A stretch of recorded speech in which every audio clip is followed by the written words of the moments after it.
Hi, my name is Dani Carbonari. I'm a junior here at Loyola University. Recently, due to the events such as the Ebola outbreak, ISIS threats, and the Mike Brown verdict, I felt that it was necessary to create a video and make my final project for digital communications on the changes we need to make and our generation and the power we have to create equality. Hi, I'm Charlotte Sperling. I'm 18 years old and I'm a freshman here at Loyola. Hey, my name is Imari Gatson. I'm 18 years old and I'm a freshman here at Loyola University. Hi, I'm Sean. I'm 18 years old and I'm a freshman at Loyola University. My name is Janicia Neely. I'm a senior at Loyola University.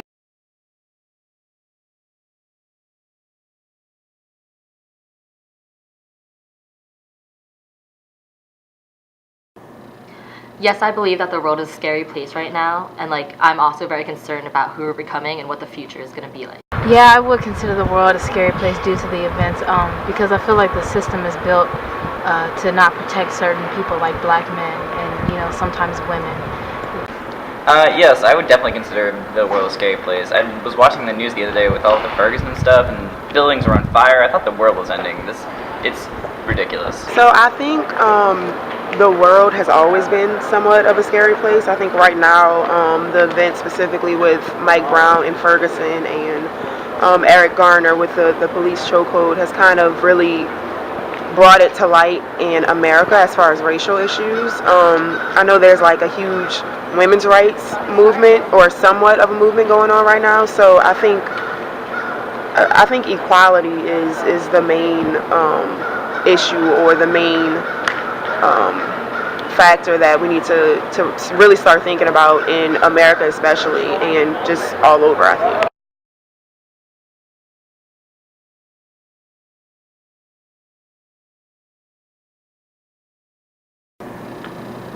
I believe that our generation has the potential to change the world like no one ever has, but at the same time we're so technology dependent. You've read articles of people saying, we're not as smart as other generations, and so I'm not sure about what's going to happen in the future.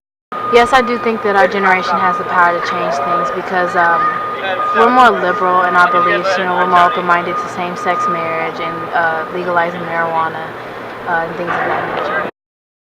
Yes, I believe our generation does have the ability to change. We are the smartest generation, the most educated generation, and we have the most advanced technology more than anybody else. So we do have the ability to change. So I definitely think our generation has the power to change things, much like the civil rights movement previously. I think it's definitely time for another civil rights movement just to promote equality, and I think this generation is probably the most accepting generation of all ethnicities, of all sexualities, sexual preferences. I think our generation is the most open and honest when it comes to change. So I definitely think that we could definitely play a role in changing some opinions about just overall equality.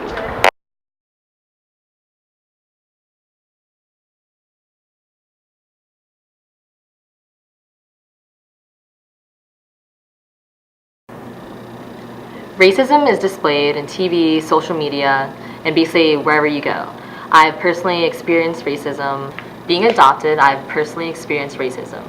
When I was little, people would ask, why don't you play the piano? Why don't you play the violin? Why don't you have straight A's? Do you like Hello Kitty? What I've seen that has alarmed me was seeing, the verdict for Trayvon Martin, the George Zimmerman Trayvon Martin trial, where George Zimmerman walked free. And also, what pattern I've seen, which alarms me, is seeing how policemen are not necessarily protecting the civilians that they're supposed to protect.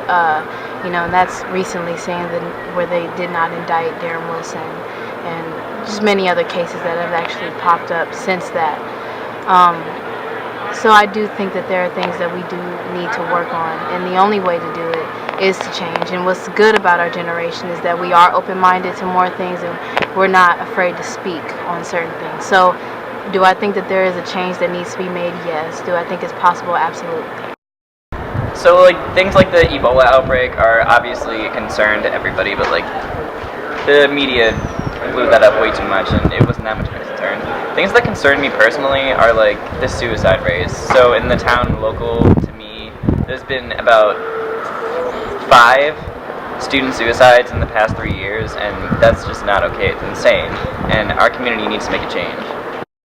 Lately, with all the protests going on with the Eric Garner case and the Mike Brown case, I've noticed a lot of social media commentary from individuals that haven't actually experienced any hardship or any hardship when it comes to police and how police treat you or how police treat those individuals. Get on it before commenting on something negatively. Maybe look it up and see why these people or why certain races believe certain things like the way they do and feel so passionate about certain things the way they do. I find it interesting that certain individuals will like hurriedly jump to someone's defense just because of their own experience, just because they've had a good experience with the police or with any type of authority. They will jump to their defense and not consider what actually happened or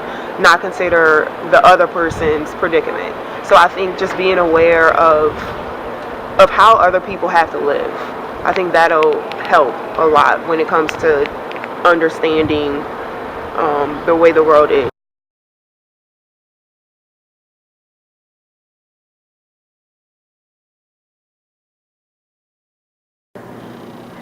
Personally, I don't discriminate against anyone.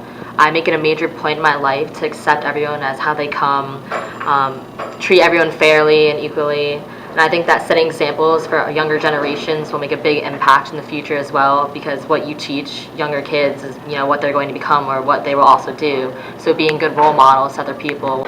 What I can do to help change the world is just don't be afraid to speak. Everybody is so focused on talking about change and all this, but then they aren't willing to go and listen to politics, because that's really where it starts. Trying to change certain laws and reform America, and the president himself cannot do that, or herself, hopefully in the future. So main thing I would tell the young people to do is to vote, and vote for the littler elections, not to size them down at all, but they're important. Those are the most important, because those are the people who we elect into Congress, who who influence the change, because they have the most power to do that. So voting. Well, what I can do personally to strive towards equality is I can go vote, I can go to protests, I can just become more involved in our communities and voice my opinions more. Our generation is one of the only generations that votes the least. We don't vote at all. It's insane. So we gotta get on that. I think personally, I try to make a point to actually talk about it with other people, much like we're doing with this interview. I'm very open about my opinion, and I guess I feel like I can clearly explain why I believe what I believe, and I think if other people really look into it and develop their own opinion and explain it to other people in a way that they can understand or in a way that they can relate to, I think that would help better social issues as a whole. So I would say just talking about it and making other people aware in as many ways as possible. It's time for change. It's time for change. It's time for change. It's time for change. It's time for change.